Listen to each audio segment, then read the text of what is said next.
Hello, everybody. Welcome to my Zen Den. My name is Mandy Van Havermont, and I am an independent demonstrator with Stampin' Up! From Great Eagle, Minnesota. And tonight I am going to share a Christmas card with you using A Child is Born stamp set. So we're just going to get right to it and flip the camera around and get stamping. 1 second. All right. Okay, bear with me while I flip my camera here.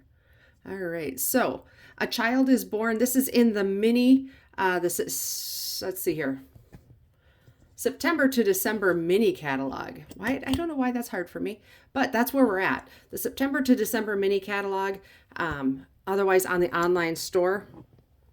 This is really kicking my butt. There we go. A Child is Born. It is a religious Christian themed stamp set. I just love it because it's so simple, and the card that I'm showing you tonight is super simple as well. So actually here, let's give you, this is the card that I created, and this card, we're going to change the colors up a little bit. This card is using a crumb cake base with a cloud cover panel, and then the DSP is from Peaceful Garden on this stamps, on this this card. But we're going to change it up just a little bit with our colors. So let's get those out. Let's see here. We have got, so let's set that aside. We've got a piece of pecan pie that is 4 1/4 by 11, and that's scored right down the middle at 5 1/2. So a basic card base. I've got 2 pieces of Very Vanilla. Both of them are 4 by 5 1/4. I'm using designer series paper from Country Woods. So this is that wood grain paper. It's been around for quite a while, but it is so good, and it's simple, and it's very woodsy and organic looking, and that's what I wanted to go with. And then I've got a strip for the inside also. That's a 1/2 by 4, or it will be by 4. I'm going to trim it off. So, and of course the stamp set is, again, A Child is Born. So let's get stamping. Let's fold and burnish our card base here. And like I said, this is a really simple stamp, really simple card to make. So I'm going to grab our, actually let's do our prep first. So that I've got an 1.5 by 4 inch piece of paper here. So what I'm going to do, and I know that it is so hard sometimes to rip that paper, but that's what we're going to do. And when I'm ripping paper, especially designer series paper, I want it to be raw on both sides. So what I do, if you notice what I'm doing, is I'm ripping it both directions, and that way it kind of makes that raw looking edge. It gives me some white on each side. And if I wanted to dress it up just a little bit more, let's pull in our early espresso ink pad. And I've got a sponge dauber here. Let's make sure that my sponge dauber, yep, that's brown. I almost always use this technique with dark brown ink or with brown ink. So if we wanted to make that just a little bit more, we could always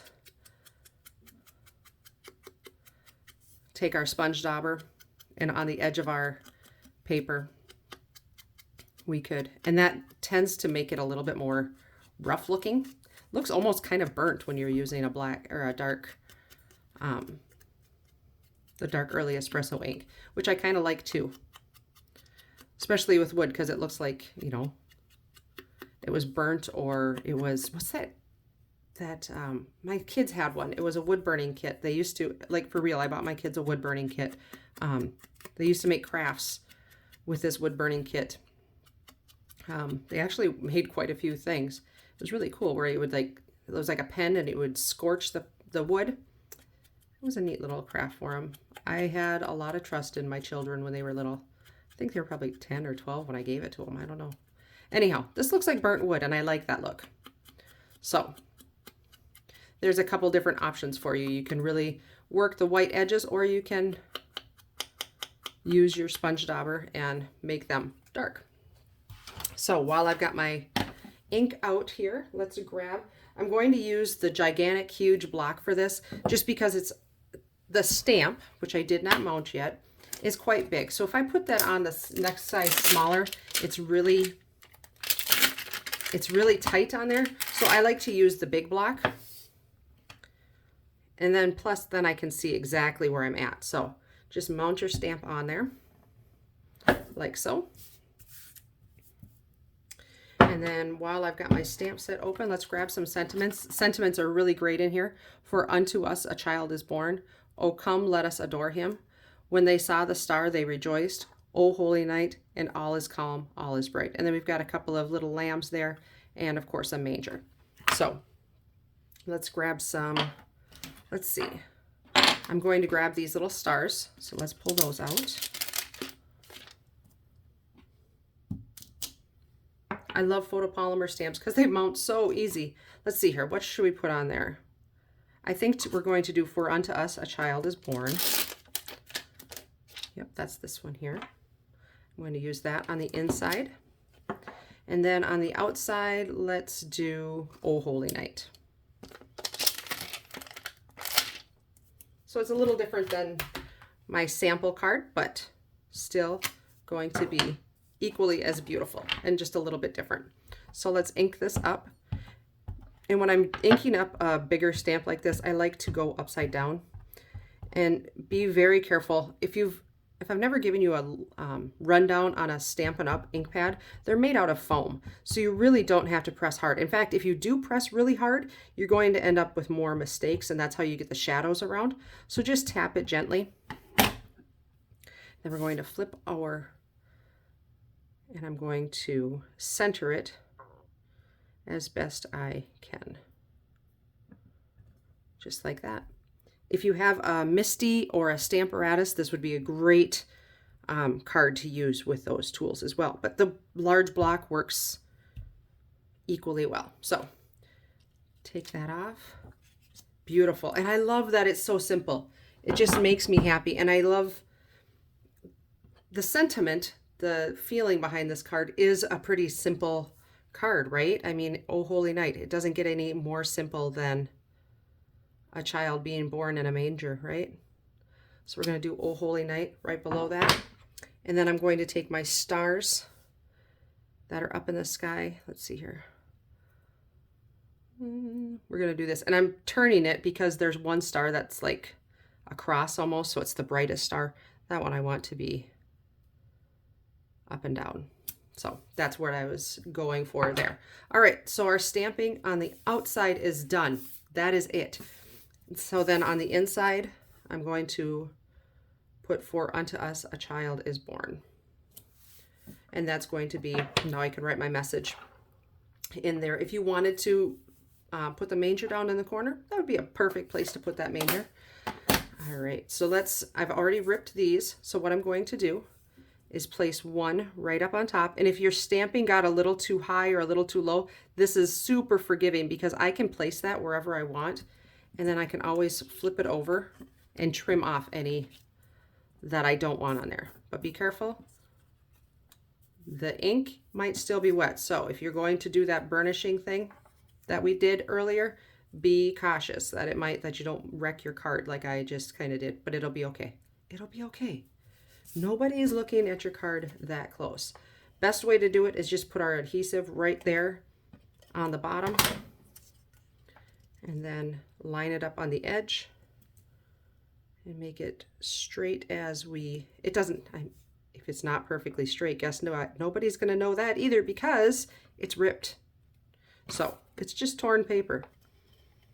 I love cards that I can mess up on and just enjoy the process instead of being so concerned about if it's perfect or not. There are cards where I want it to be perfect, but this is a very forgiving, great starter card because it's so beautiful and it looks so fancy. So now I'm just going to go on the back side and trim off with my snips that extra paper.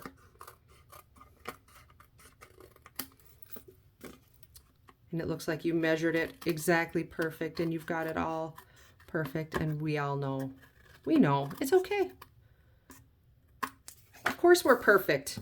Of course we're perfect. So we can just toss those scraps away. So now I'm going to mount that onto my pecan pie there. And if you wanted to do it on a color, that would be gorgeous as well. So we're just going to get our ink or flip our panel over, put our adhesive on there.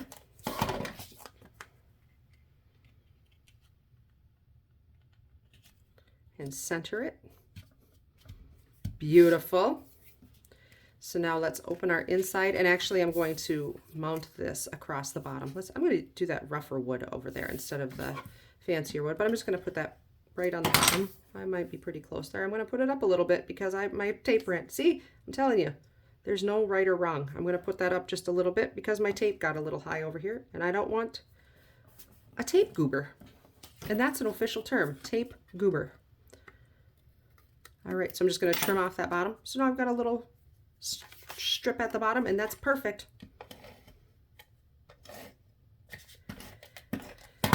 All right, so we're going to put that on the inside like that. Beautiful. One last thing, that star, I'm going to use, let's see here, I've got faceted snowflakes. They look kind of like stars, and I thought that was a great way because he was born under the star, right? So we're just going to put that right there. And that's our one little gem. So that is it. That is the simple card. So I've got it in the neutral colors. I've got it in more of a bluish tone. Lots of different options. This is a simple, super mass producible card. You can make lots of them in a quick minute. More than a minute, maybe a half hour. But it is the perfect card for our Christmas season. I hope you enjoyed this. If you have any questions, please feel free to reach out to me, and I will see you back here next time. Thanks for watching. Bye-bye.